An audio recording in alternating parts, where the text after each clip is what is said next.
UP की बहुजन बस्तियों में पूजी जाती है मायावती जी। कैडर छिड़कता है बहन जी पर जान। अगर आप उत्तर प्रदेश के किसी भी गांव, कस्बे या शहर की किसी बहुजन बस्ती में थोड़ा सा समय बिताए तो आपको समझ आ जाएगा कि यहाँ रहने वाले लोगों के दिलों में मायावती जी किस तरह से राज करती है। बसपा के संस्थापक साहब काशीराम ने उत्तर प्रदेश की राजनीति में 1980 के दशक में मायावती जी को उतारा। उसके बाद से प्रदेश के बहुजन समाज पर मायावती जी ने एक छत्र राज किया है। मायावती जी की राजनीति पर उसी समय से रिपोर्टिंग कर रही पत्रकार रचना सरंग के मुताबिक बहुजन समुदाय का मायावती जी के प्रति राजनीतिक नहीं बल्कि भावनात्मक लगाव है। उन्होंने बताया कि अगर हेमा मालिनी की रैली में लोग उन्हें देखने आते हैं तो समझ में आता है, लेकिन आप मायावती जी की रैलियों में जब उनका हेलीकॉप्टर उतर रहा होता है तब उसके पीछे उनका कैडर, युवा और बूढ़े सब भाग रहे होते हैं। सब उन्हें छूना, देखना और सुनना चाहते हैं। इनकी हेमा मालिनी तो मायावती जी ही है। 4 बार मुख्यमंत्री रह चुकी मायावती जी ने राजनीति के बीच अपने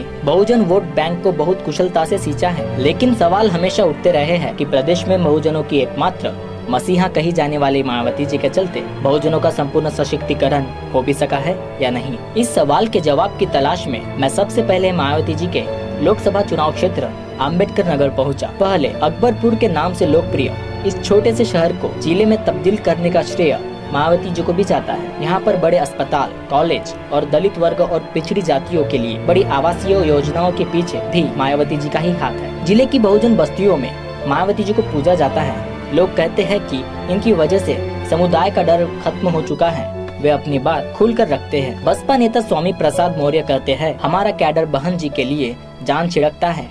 बस इतना ही कहना है मुझे। बसपा में भीतर के लोग बताते हैं कि जब भी इस तरह की खबरें आती है कि बहन जी ने किसी अफसर को डांटा या सस्पेंड किया है तो इनके कैडर को खुशी मिलती है। तमाम बहुजन बस्तियों में इस बात को लेकर नाराजगी भी है कि जैसे ही कोई दूसरी सरकार आती है सभी कल्याणकारी योजनाएं ठप पड़ जाती है। सरकारी नौकरियों में बहुजनों की कूच कम हो जाती है। वरिष्ठ पत्रकार नवीन जोशी मानते हैं कि मायावती जी ने जो किया उसके पीछे एक मकसद था और वो भी काफी हद तक सफल भी रही है। उन्होंने बताया कि मायावती जी पर पार्कों और मेमोरियल बनवाने पर अरबों रुपए खर्च करने का आरोप है। उनके आलोचक कहते हैं कि उन्हें इसी पैसे को बहुजनों के आर्थिक उत्थान पर खर्च करना चाहिए था, लेकिन लोग भूल जाते हैं कि बहुजनों को सबसे पहले सामाजिक सशक्तिकरण की आवश्यकता रही है। इसलिए जब बड़े अफसर और सवर्ण नेता मंच पर मायावती जी के पैर छूते दिखते हैं तो इससे बहुजन समुदाय का उत्थान होता है। आज वे मंदिरों में खुलकर जाते हैं और तालाबों में टाल ठोक के नहाते हैं। इस सब के पीछे मायावती जी ही है। हालांकि इस बात को नकारा नहीं जा सकता कि मायावती जी के नेतृत्व वाली सरकारों पर भ्रष्टाचार के आरोप लगते रहे हैं। इन आरोपों को लेकर कई बार जांच भी हो चुकी है, लेकिन कई मामलों में नतीजा कुछ भी नहीं निकला है। इस बीच बहुजन समुदाय खास तौर पर यूपी में इस बात से खासा नाराज दिखता है कि मायावती जी के पहनावे और रहन सहन पर सवाल क्यों उठते रहे हैं। मायावती जी के एक करीबी ने कहा, मीडिया ने कभी सोनिया गांधी और स्मृति ईरानी से पूछा है कि वे हीरे और सोना पहनती है कि नहीं?